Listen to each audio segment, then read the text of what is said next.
The stars above the planet Zorith shimmered like diamonds scattered across a velvet canvas. I, Cale Ardent, stood at the edge of the Grand Hall of Unity, my heart pounding like a war drum. The ceremonial robes I wore felt heavy, not just from their ornate fabric but from the weight of the decision that had been thrust upon me. My family, the Ardent clan, had arranged a bonding ceremony with the Valens, an alien race known for their ethereal beauty and advanced technology. This wasn't just a marriage, it was a political alliance, a desperate attempt to unite our warring factions. I glanced at the girl standing beside me. Her name was Lyra Valen, and she was unlike anyone I had ever seen. Her skin glowed faintly, a soft silver hue that seemed to shimmer in the light. Her hair cascaded down her back like liquid moonlight, and her eyes, those piercing star-like eyes, held a mixture of curiosity and apprehension. She was beautiful, yes, but she was also an alien, a stranger from a world I knew nothing about. The High Priestess began the ceremony, her voice echoing through the hall. By the will of the stars and the unity of our peoples, we bind these two souls together. May their bond bring peace to our worlds. I felt a knot tighten in my stomach. This wasn't what I wanted. I had dreams of exploring the galaxy, of charting unknown worlds and making a name for myself. But now those dreams were being traded for duty. I stole another glance at Lyra. She seemed just as uncomfortable as I was, her delicate hands clasped tightly in front of her. As the ceremony progressed, the High Priestess placed a glowing crystal pendant around our necks. The moment it touched my skin, a strange warmth spread through my chest. I felt a connection, a pull toward Lyra that I couldn't explain. It was as if our souls were being woven together, bound by an invisible thread. The ceremony ended with a final chant, and just like that we were bonded. Forever. The days that followed were a blur of awkward interactions and forced conversations.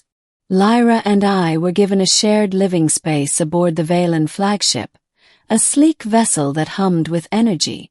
We tried to make the best of it, but the cultural differences between us were vast. She found my human habits strange, and I struggled to understand her alien customs. One evening, as we sat in silence, I finally broke the tension.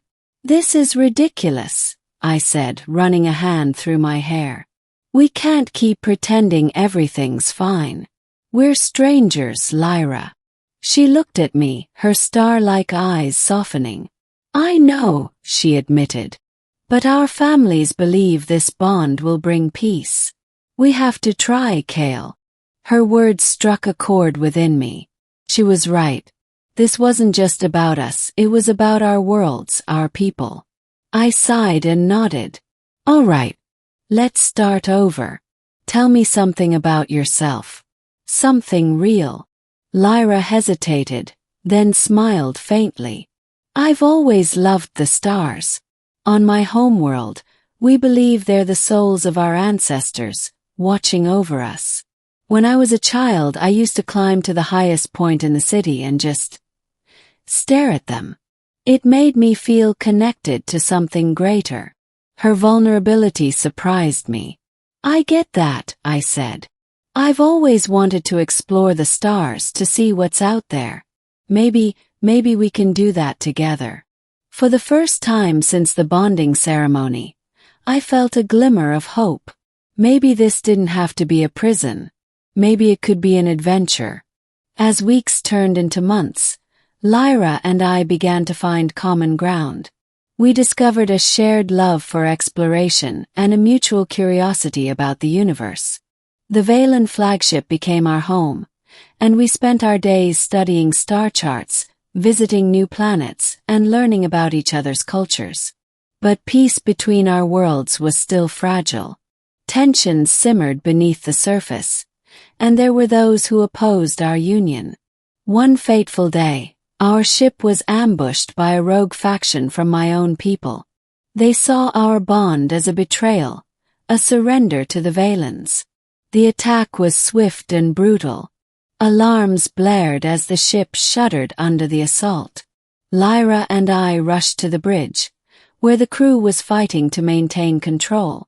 "We need to get to the escape pods," I shouted over the chaos. Lyra shook her head. "No, this ship is our home. We can't abandon it."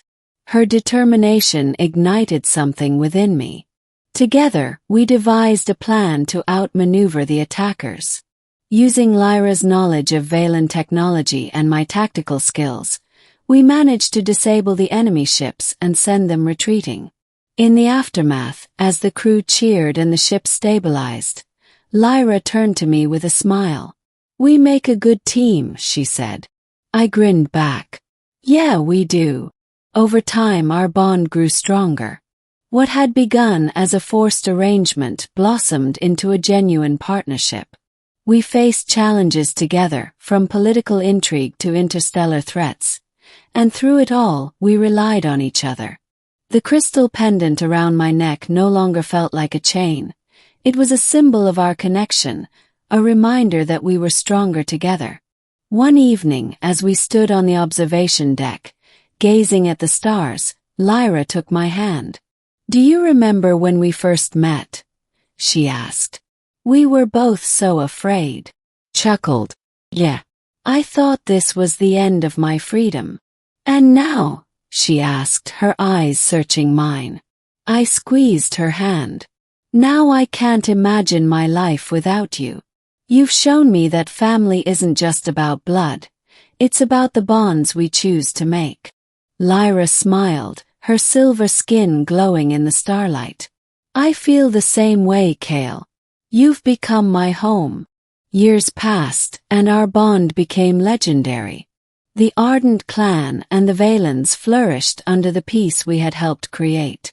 Lyra and I continued to explore the galaxy, not as reluctant partners but as equals, as soulmates. On our 10th anniversary, we returned to Zoreth for a celebration. The Grand Hall of Unity was filled with laughter and music, a stark contrast to the tension of our bonding ceremony. As we danced beneath the stars, I realized how far we had come. "Do you ever regret it?" Lyra asked softly, her head resting on my shoulder. I shook my head. "Not for a second. You're the best thing that ever happened to me, Lyra." She looked up at me, her star-like eyes shining with love. "And you're mine, Kale. Forever." As the stars twinkled above, I knew that our bond was more than just a duty. It was a gift, and I wouldn't trade it for all the freedom in the universe.